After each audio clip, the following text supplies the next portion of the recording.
Hello মানুষজন, brand new আয়োজনে আপনাকে স্বাগতম। সাধারণত একটা প্রাপ্তবয়স্ক মানুষদের হার্ট অ্যাটাক হতে দেখা যায়। হার্ট অ্যাটাক মূলত হৃৎপিণ্ডে রক্ত জমার ফলে হয়ে থাকে। তবে হ্যাঁ, আপনি যদি বাংলাদেশের খেলা দেখতে বসেন সেটা অন্য কথা। বাংলাদেশের খেলা ব্যতীতও আমাদের বাংলা মুভিতে হার্ট অ্যাটাকের প্রচুর ব্যবহার করা হয়। 90 দশকের দিকে বাংলা মুভিতে সব থেকে বেশি হার্ট অ্যাটাক করে মারা যেতেন আনোয়ার হোসেন। উনি যে কত সিনেমায় এমনভাবে হার্ট অ্যাটাক করে মারা গেছেন তার হিসাবই নেই। যাই হোক, আজকে আমি আপনাদের আনোয়ার হোসেন কিছু হার্ট অ্যাটাক হওয়ার গল্প শোনাবো। সিনেমার নাম ভাত দে। গল্প হলো, আনোয়ার হোসেন যে ছিল খুবই গরিব। উনি একতারা বাজাইতেন। ওনার একটা মেয়েও ছিল। ওনাদের খুবই ভাতের কষ্ট, খুবই গরিব তারা। একদিন তো ভাতের জ্বালায় আনোয়ার হোসেনের বউ তো ভাত পর্যন্ত চুরি করে।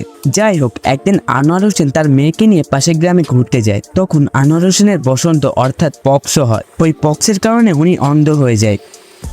আনোয়ার হোসেন এবং তার মেয়ে মাস ডেক ওই নদীর পাড়েই বসবাস করে। আনোয়ার হোসেনের বউ তো ভাতের অভাবে পাগল প্রায়। তখন একটা দুষ্ট লোকের সাথে নাং করে ভেগে যায়। মাস ডেক পরে আনোয়ার হোসেন এবং তার মেয়ে বাড়ি আসে এবং তার বউয়ের এই কাণ্ড শুনে আরো পাগল হয়ে যায়।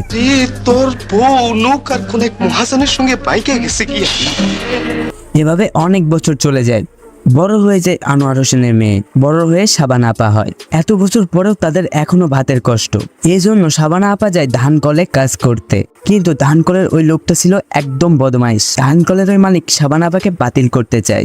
সাবানা আপা কোনো মতে নিজেকে রক্ষা করে তার বাবাকে সবকিছু জানায় দেয়। আনোয়ার হোসেন চাল আনতে গিয়ে আবার তার নিজের স্টাইলে চালের ভিতরে হার্ট অ্যাটাক করে মারা যায়। এবার আপনাদের আরেকটা হার্ট অ্যাটাকের কাহিনী শোনাই।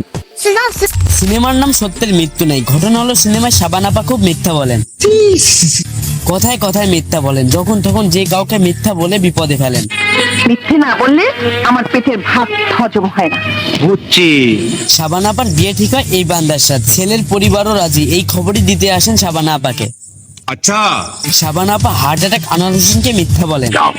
হ্যাঁ, তা আমার সঙ্গে দেখা না করেই চলে গেল ও আসলে তোমাকে ফেস করতে চায়নি।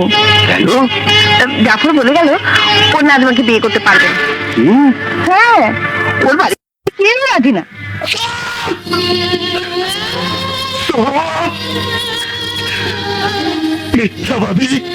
সে যাই হোক, এই মিথ্যা কথা সহ্য করতে না পেরে বুকে হাত রেখে হার্ট অ্যাটাক করে পটল তোলেন উনি। সব দোষ ওই সাবানা আপার। মিথ্যা বলার শাস্তি ভোগ করে এবার। কি মানুষ রে বাবা। ছি। সিনেমার নাম বাসিয়ালা। কিচ্ছা হলো, আনোয়ার হোসেন ছিলেন এক রাজ্যের রাজা। উনি খুব গান পছন্দ করতেন। ওনার রাজ্যে একজন শিল্পী থাকতেন। উনি আনোয়ার হোসেনকে গান পরিবেশনা করতেন। আনোয়ার হোসেনের মেয়ে ওই শিল্পীকে খুবই পছন্দ করতেন, তার গানও পছন্দ করতেন।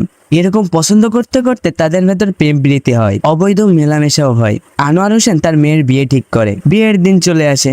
বিয়ের পিড়িতে থাকা অবস্থায় রাজকন্যা বমি করতে শুরু করে। সাথে সাথে ডাক্তার ডাকা হয়। ডাক্তার একটু পরীক্ষা নিরীক্ষা করে এই কথা বলে।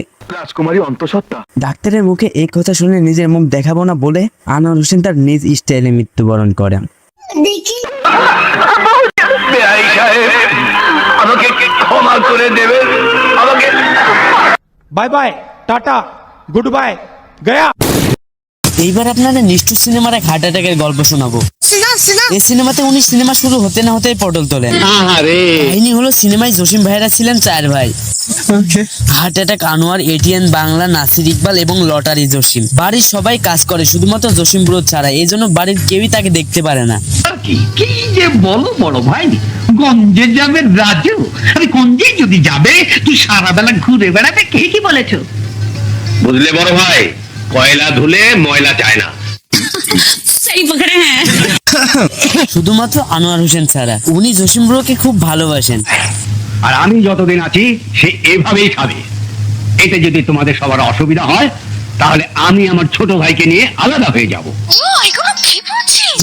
একদিন জসিম ব্রো শাবানা আপাকে প্রেম করে বিয়ে করে নিয়ে আসে। কিন্তু এতে জসিম ব্রোর ভাবিরা খুব নারাজ। কেন জানি না বড় মালিক। সিনেমায় জসিম ব্রোর ভাবি চরিত্রে আসেন পুরা রিনা খান টিম। আমার হয়ে গিয়েছে। এমনিতেই তারা জসিম ব্রোকে দেখতে পারে না, তারপর আবার বিয়ে করে নিয়ে এসেছে। এই জন্য রিনা খান টিম শাবানা আপার উপর খুব অত্যাচার করেন। ওরা কি মানুষ? ময়লা পানি খাওয়ান, এইসব সহ্য না করতে পারে জসিম ব্রো বউকে নিয়ে বাড়ি থেকে চলে যায়। তখন হার্ট অ্যাটাক আনোয়ার বাড়ি ছিলেন না। বাড়ি ফিরে জানতে পারেন যে জসিম ব্রো বাড়ি থেকে বেরিয়ে গেছেন। এই কাহিনী জানতে পারে আনোয়ার হোসেন সবাইকে হালকা বকে দেন। উনি হালকা বকতে গিয়ে আবারও বুকে হাত দিয়ে পটল তোলেন। खत्म। মানুষটা কোনো ছবিতে শেষ অবধি থাকে না। উনি যে আরো কত সিনেমায় এরকম বুকে হাত দিয়ে পটল তুলেছেন তার এবার আপনাদের আরেকটা হার্ট অ্যাটাকের কাহিনী শোনাই। সিনেমার নাম খেয়াঘাটের মাঝি। কাহিনী হলো শাবনূর আপা আর ফেরদৌস ভাইয়ের মধ্যে সেই প্রেম প্রীতি। কিন্তু একদিন ফেরদৌস ভাইয়ের বাবা এই প্রেমের কথা জেনে ফেলে আর ফেরদৌস ভাইকে ঘরে আটকে দেয় আর শাবনূর আপাকে একখান চটকানি মারে। একদিন এক রাতে একটা কুলিন সাপ যে ফেরদৌস ভাইকে কামড়ে দেয়। ফেরদৌস ভাইয়ের বাবা হাজারো ওঝা নিয়ে আসে, তবে কাজ হয় না। শেষমেশ তাকে দাফন করা হয়। এই ঘটনা জানতে পেরে শাবনূর আপা দৌড়ে আসতেছিলেন ফেরদৌস ভাইয়ের কাছে। ঠিক তখনই আনোয়ার হোসেনের সাথে দেখা হয়ে যায়। আনোয়ার হোসেনও ছিলেন একজন ওঝা, কিন্তু উনি এই গরমের চোটে স্ট্রোক করতেছিলেন। স্ট্রোক করতে করতে উনি নিজের বিন আর কিছু মন্ত্র শাবনূর আপাকে শিখাই দিয়ে যান। আসলে যে গরম পড়ছে স্ট্রোক করাটাই স্বাভাবিক। যাই হোক, এতটুকুই। ভিডিও ভালো লাগলে সামাজিক কাজগুলো করে ফেলুন। আর এখন থেকে প্রতি সপ্তাহে দুটো করে ভিডিও আসবে ইনশাআল্লাহ। একটা মিমি রিভিউ আর একটা মুভি রিভিউ।